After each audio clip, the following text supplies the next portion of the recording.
What happened when you won a lawsuit and the other party refused to pay?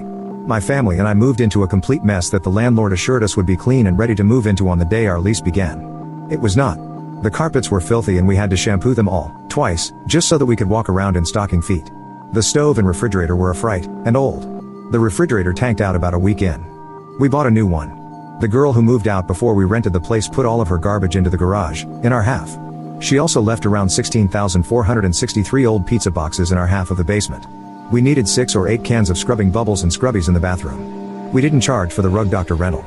We didn't charge for the cleaning supplies. And we didn't charge for the labor. The people upstairs fought, and they were loud, and, after he moved out, she became demanding and acted like she owned the place. We ignored her.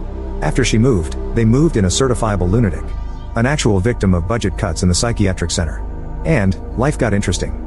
The guy would blast music suddenly at 3 a.m., and would either climb atop something and jump off, or pound something into the floor, again, at 3 a.m. We called the cops and they were very sympathetic and carted his crazy butt off to the hospital, over and over, for the required 3-day hold.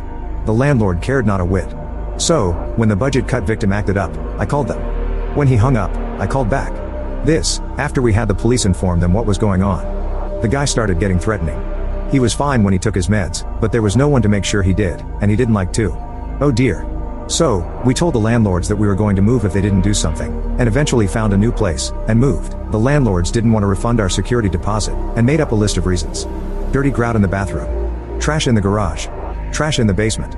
And, a note from the girl who lived upstairs before the victim moved in. We sued. We got all the police reports, including those from the musician and the demanding girl upstairs. Lisa even had the receipts from renting the rug doctor, all the original cleaning supplies, and her notes about what the place was like. We became friends with the next door neighbors, one side a 96-year-old resident and his wife who had lived there for 50 years, and a couple with kids on the other side. They both wrote us notes. The landlord strode into court all confident and cocky, and thought he was going to have us pay him. The judge heard what we all had to say, looked over our stack of reports, receipts, and notes from the neighbors. He looked at the single piece of paper the landlord handed him, flipped it over to see if there was more on the backside, and said, "You'll get my decision in the mail." 2 weeks later we won. I called the landlord. He said he was going to appeal. I went to the court and filed a judgment. He lost his appeal. The only way I could collect was to garnish his wages, which cost money, or just let the judgment hang. A sheriff's deputy told me that, in his experience, just waiting would eventually pay off. So, I forgot all about it. Figured it for a loss. About 5 years later, I got a phone call from a lawyer. It seems that the landlord and the missus were in the process of trying to buy a new home, and, boy are you a hard guy to track down. She wanted to pay me off, because he couldn't close on the new house until he settled the judgment. I told her to let me talk it over with my, non-existent, lawyer, and could she call me back in a couple of days? I wrote down the phone number off the newfangled caller ID and when it came up, I ignored the call. I let him hang for 2 weeks.